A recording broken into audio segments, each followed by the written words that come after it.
Investigating officer ఎవరైతే ఉందో వారిని కలిసి హైకోర్టులో తర్వాత 2 విషయాలు అడిగినారు. మీకు తెలిసిన విషయాలు చెప్పండి, తర్వాత డాక్యుమెంట్స్ ఇవ్వండి.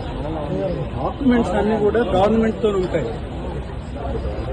తన దగ్గర ఎందుకు డాక్యుమెంట్స్ ఉంటాయి? ఆ అన్ని డాక్యుమెంట్స్ గవర్నమెంట్ దగ్గర అవైలబుల్ గా ఉన్నాయి. సో వాటిని అవి మీ దగ్గరే ఉన్నాయి, మీరు గవర్నమెంట్ దగ్గర నుంచి తీసుకోండి అనేది ఒకటి. తర్వాత ఇంకొకటి ఏంటంటే కోర్టులో కేసు పెండింగ్ ఉన్నది, రిజర్వ్ అయినది. పెండింగ్ అంటే ఆర్గ్యుమెంట్స్ కూడా కంప్లీట్ అయిపోయి జడ్జిమెంట్ రిజర్వ్ అయింది.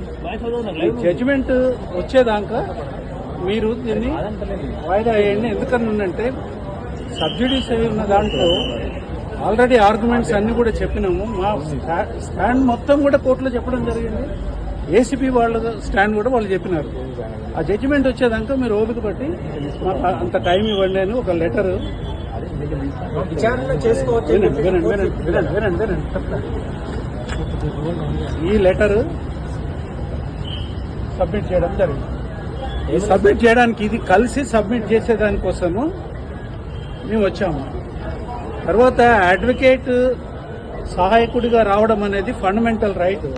అక్యూజ్డ్ కి అడ్వకేట్ సహాయకుడిగా పోలీస్ స్టేషన్ లో రికార్డ్ అయ్యే ఏదైనా సరే అసిస్టెన్స్, అడ్వకేట్ అసిస్టెన్స్ అనేది చాలా ఇంపార్టెంట్. అది ఫండమెంటల్ రైట్, రాజ్యాంగం ప్రసాదించిన హక్కు. ఆర్టికల్ 21 కింద రాజ్యాంగం ప్రసాదించిన హక్కు. ఫెయిర్ ట్రయల్, ఫెయిర్ ఇన్వెస్టిగేషన్ అనేది రాజ్యాంగం యొక్క హక్కు. ఆ హక్కును కూడా కాలదనే పద్ధతుల్లో మీరు అడ్వకేట్లను తీసుకురావద్దు అని అంటే, మరి అడ్వకేట్లను తీసుకురాకుండా నేను రాను ఎందుకు అని అంటే, ఈ మధ్యన ఒక ఇన్సిడెంట్ జరిగింది.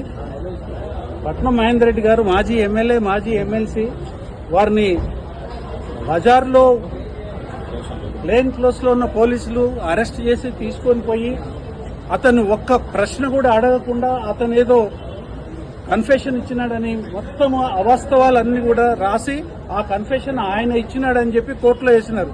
చివరికి ఏం చేయాల్సి వచ్చింది? అందులో కేటీఆర్ గారి పేరు చెప్పి ఆ కన్ఫెషన్ తయారు చేసి ఒకటి ఫ్యాబ్రికేట్ చేసి కోర్టులో వేస్తే చివరికి ఆయన అది చూసుకొని నేను అసలు కన్ఫెషన్ ఇవ్వలేదు, నన్ను స్టేట్మెంటే తీసుకోలేదు అని అతను మళ్ళీ కోర్టు దగ్గర ఒక అఫిడవిట్ ఇచ్చి దాన్ని ఆ కన్ఫెషన్ ని డ్రాప్ చేయించినదే. సోకాల్డ్ ఫేక్ కన్ఫెషన్ ఏదైతుందో దాన్ని డ్రాప్ చేయమని పిటిషన్ వేయాల్సిన పరిస్థితి ఏర్పడింది. ఇవాళ అది జరగకూడదని ఏమున్నది? లోపలికి పోకుండా వస్తే అది ఏసీపీ విచారణకు అగెన్స్ట్ కదా? కాదు. అడ్వకేట్ వెళ్ళొచ్చు. కోర్టులో అనేక సందర్భాలలో ఇట్లా రిఫ్యూజ్ చేసినప్పుడు మేము కోర్టుకు పోయి డైరెక్షన్స్ తీసుకుని అడ్వకేట్ అసిస్టెన్స్ విచారణ సందర్భంలో ఉన్నది. ఎందుకనంటే ఒత్తిడి చేయకూడదు, తర్వాత లేనిది రాయకూడదు, తను చెప్పంది కూడా చెప్పినట్టుగా రాయకూడదు. వీటన్నిటికీ అడ్వకేట్ అసిస్టెన్స్ అవసరం. విచారణకి పోయి కోఆపరేట్ చేయడానికే కదా మేము వచ్చింది ఇక్కడికి. వాట్ నెక్స్ట్ అనేది వాళ్ళు చెప్పాలా. వాట్ నెక్స్ట్ అనేది ఇప్పుడు మేము ఇవ్వాల్సిన లెటర్ మేము ఇచ్చినాము. తను స్వయంగా వచ్చి ఇచ్చేదానికోసమే తను వచ్చినాడు. మరి తనని అలో చేయలేదు, అడ్వకేట్లను కూడా అలో చేయలేదు. ఏం అవసరం అండి? ఒక అథారిటీకి లోపలికి రానిస్తే ఏంటి ఇబ్బంది? ఒక మాజీ మంత్రి, ప్రజెంట్ ఎమ్మెల్యే లోపలికి రానిస్తే ఏంది? ఒక అడ్వకేట్ కూడా లోపలికి రానిస్తే ఏంది? ఏసీబీ ఆఫీసులో కూడా ఎంటర్ కానియకుండా బజార్లో నిలబెట్టి అవసరమా ఇది? మేము ప్రాధాయపడ్డాము.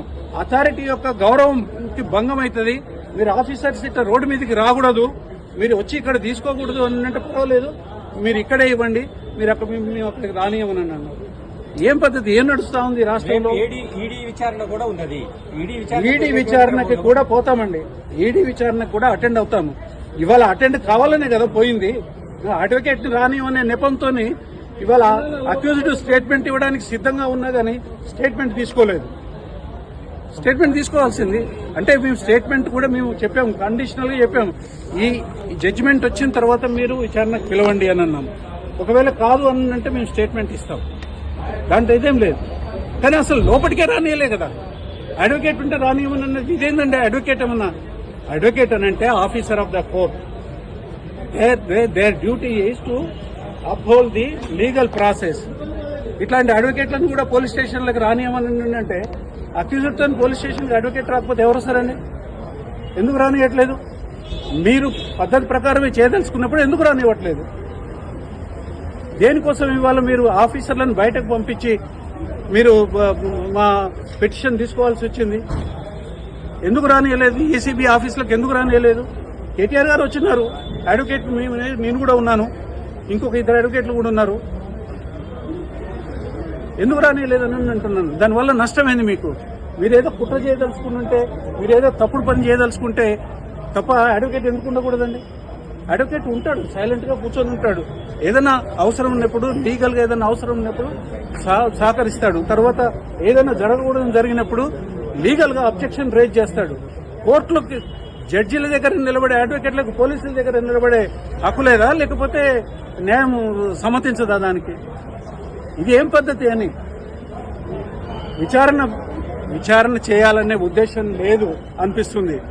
ఎందుకంటే అందులో కేసు లేదు కాబట్టి ఏదో ఒక అనవసరమైన కారణాలు, ఆధారాలు లేని కారణాలు తీసుకొని ఇవాళ కాకుండా చేయడం అనేది ఇవాళ ఏసీబీ వాళ్ళే చేస్తున్నారు, గవర్నమెంట్ చేస్తుంది. నాకు తెలిసి ఏసీబీ వాళ్ళకి ఏమైనా దీంట్లో స్వేచ్ఛ ఉన్నదో లేదో నాకు తెలియదు. ఎందుకంటే ఒకటే ఫోన్లు మాట్లాడుతూ ఉన్నారు, అక్కడ ఆపేసేసి ఫోన్ మాట్లాడుతూ ఎవరితో మాట్లాడుతున్నారు ఫోన్లు? అవసరమేముంది? అరే ఒక మాజీ మంత్రి తర్వాత ఇవాళ ఎమ్మెల్యే చట్టసభలలో చట్టాలు చేసే అతను తన మీద నోటీస్ ఉన్నది. ఆయన తనతో పాటు ఒక అడ్వకేట్ను తీసుకొని హక్కు, అడ్వకేట్ అనేది హక్కు, advocate assistance right, fundamental right తీసుకొని వస్తే మీ అడ్వకేట్ ఉన్నాడు కాబట్టి నేను లోపలికి రాని అంటే దీని వెనకాల ఉద్దేశాలు తప్పనిసరిగా ఇదేదో ఒక డ్రామా ప్రహసనం లాగా చేయాలనే ఉద్దేశమే తప్ప ఒక పద్ధతి ప్రకారం ఏమన్నా ఉంటే విచారణ చేయాలనే కోరిక ఏజెన్సీకి ఉన్నట్టుగా మాత్రం కనిపించట్లేదు.